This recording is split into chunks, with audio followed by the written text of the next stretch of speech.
heading for a Thursday session. This is third workout of the week, so we're training Tuesday, Wednesday, Thursday and Saturday, Sunday at the moment. Mondays and Fridays off because they are our busiest days. I have a shitload of calls this afternoon, so I got out some steps this morning even though the weather's terrible, and I have an AMF call on a Thursday night at 8 PM. We do that every single week, so I'll probably be hitting the treadmill for that. Currently filming, or kind of in the process of filming for a lose 10 pounds in 30 days challenge. I'm going to be releasing the entire framework on YouTube. It's going to be literally an end-to-end series, day 1 through 30. So we're doing filming workouts, warm-ups, everything, like literally everything that you can imagine that goes into getting fit, getting healthy, losing fat and actually keeping it off. So that's going to be a major series we're going to be working on over the next month before we head off to Dubai, Orlando and New York again. This is how I work from home and get 10 to 15,000 steps in every single day. Now, why is that important? Well, it's one of the biggest drivers of fat loss. Your overall activity is probably the most underestimated factor when it comes to fat loss by most people. I will, when I have a break from calls, just walk out the door for 7 minutes and then walk back, literally. Now I have a route that takes 15 minutes and I know it takes 15 minutes, so it's not too bad. I go do a loop and come back and that's it.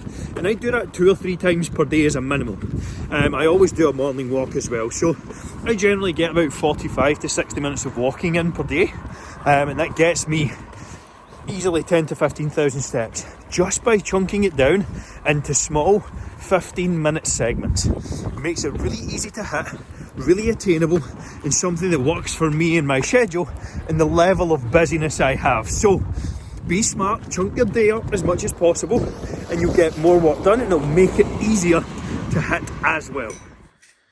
Friday night means Chinese. The office, but not for some. Homemade soup. Amy was chewing last night, a bit of chewing gum in narrator football, and unfortunately a tooth fell out. So she has spent a full day in the dental hospital and cannot eat. So I'm enjoying my Chinese because she doesn't like it and it's the one chance I get to have it while she enjoys her soup. But Friday night's a meal off, Chinese. I bought some chocolate as well, and that's it. I'll bring the chocolate into the house, eat it, and that's it. It's out of the way, it's done. That's what we do. That's the easiest way to do it, easiest way to do things, and stay on top. On our way to the first meetup of the year for our clients. So it is same format as we done the last time. So we done one in Q4 of last year. We're going to do one once per quarter. So we are doing an exercise execution session and seminar this morning.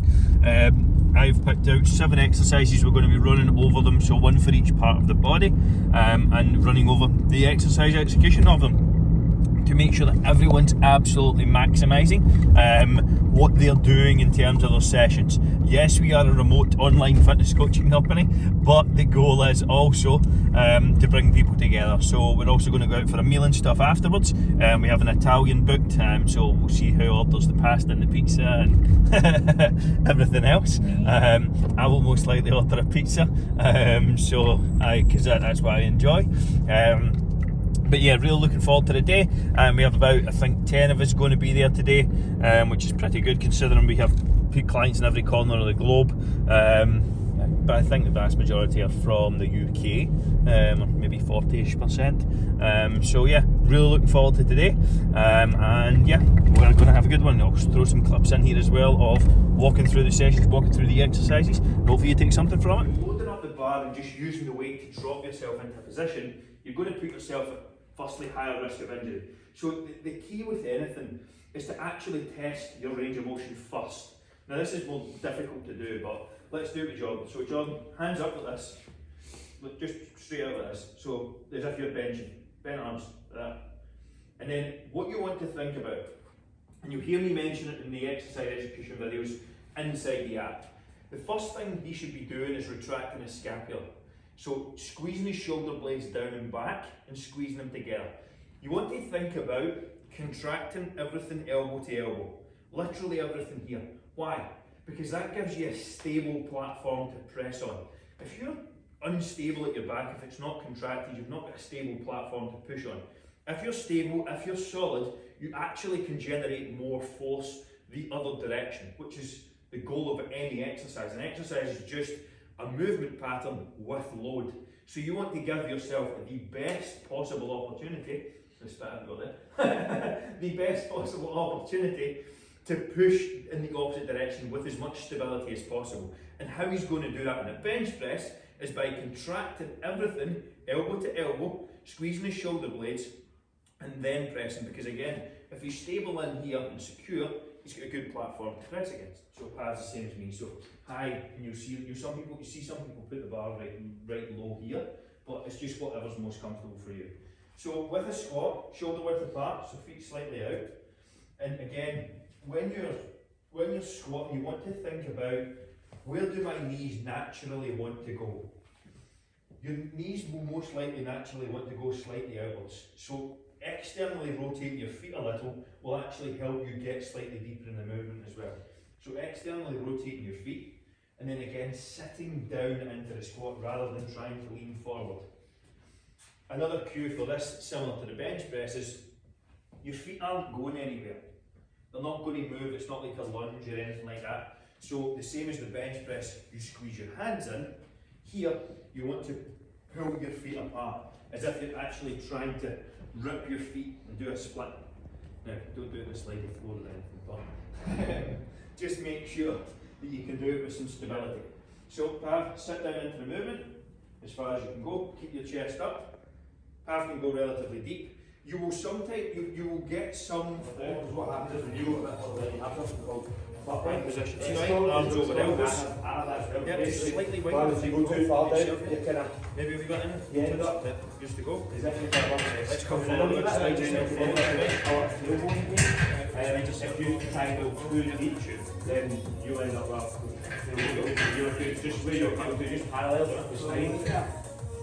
Yeah, just like getting back up. You just catch a bit fine, but yeah, definitely just like I wouldn't worry too much about that because you'll end up actually slow down before the same. Sit back, you end up not being able to lift his hand. Luckily, if you twist out a wee bit, hit your chest muscle. Cannot bend over with an arched back. You'll see a lot of people again do this, and it's almost a rose like this. The back's bent over. If you cannot arch your back because the flexibility isn't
good, especially after a night out. Not advised. Monday morning, weekend after a night out, so I was out on Saturday. So I moved my training session from yesterday to today, and then I'll just train Tuesday, Wednesday also, and then rest days Thursday, and then pick things up. Again, if you have like events and things like that on, or you've got stuff on, nights out, like that's real life. They're not going to go anywhere. Don't avoid nights out or things with family, events, etc. just because you're trying to fit in a training session, unless you're being fucking paid to do so. Like, I get paid to look a certain way in some capacity, but I still enjoy life. I still make changes and adjustments adjustments to my schedule to suit what I want to do, to maybe go out and have a meal with my family or friends or whatever. So never lose sight of that. People get so focused on a fat loss goal or something like that that they throw everything else out the window, and that then creates a negative experience. So it's a case of, oh, I never want to do that again, or that was horrible, I can't face it. Whereas if you approach something with the mindset that you're going to do it for a very long time, and you can just move things about to suit yourself if necessary, then you actually create something that lasts, and you'll never have to worry about losing weight, losing fat, getting lean, anything like that again, because you've actually created a process you enjoy. Because when you create a process you enjoy and can stick to, it's game over. I enjoy what I do. I don't hate it, I don't despise it. I love training, I love eating good food, nutrition, healthy food. Like, just building and focusing on a process that you enjoy is absolutely essential. Just a quick Monday tip for you. Get 10. Currently doing a hair sample for an intolerance test. You need to tell people, because like I wouldn't even know you could have done that. So the goal is, I I don't even get one. Jesus Christ. Well, I need 9 to 10 hairs to get the test done for food intolerances. There you go, there's one by the looks of it. It's more effective if you get the hair root, so 10 hairs are coming out my head and being ripped right out. But just to test food intolerances. I got so many there. Oh, to see how things go and see if there's any intolerances that I'm potentially intolerant to. Bit of sunshine in Scotland for once. Tuesday night off means Easter eggs. So probably going to have the Easter egg, but we'll count that into the macros. And that's the key, is flexible nutrition. That's what I preach, that's what I teach in the Fat Loss Forever programme. It's what we are advocates of and fans of, because if you look at my nutrition that was a disaster. If you look at my nutrition the rest of the day, or the morning, I had protein yogurt, heck sausages and spinach. Post-workout I had a protein smoothie, so it was Greek yogurt, banana, berries. I was actually filming that for a YouTube recipe, which you'll see probably on a playlist. I'm speaking well in this clip today, but this isn't scripted, so we keep them going. Essentially, if you look at the entire day, and I'm going to go back and have some turkey burgers and some sweet potato wedges. If you look at my day as a whole, it's very micronutrient dense. You will see people who advocate eating clean, or the bro diet, the bodybuilder diet, whatever you call it, and then go and consume 6,000 calories worth of garbage on a Saturday for a cheat day. What do you think has more of a detrimental effect? A little bit of something each day, or even less than that each day, to be honest, a few times per week, or going and having an all-out fucking throw the doors off, no caring, all-out cheat day? It's going to be the latter, because at the end of the day, if you have 3, 4, 5 hugely calorie dense meals and everything you can cram into a day, you're going to set yourself back quite considerably. Whereas if you factor something into your macros, what the targets you actually have laid out, it's not going to throw you off track in any way, and you're also going to actually build some flexibility and enjoyment into the plan. So that is why we're fans of flexible nutrition.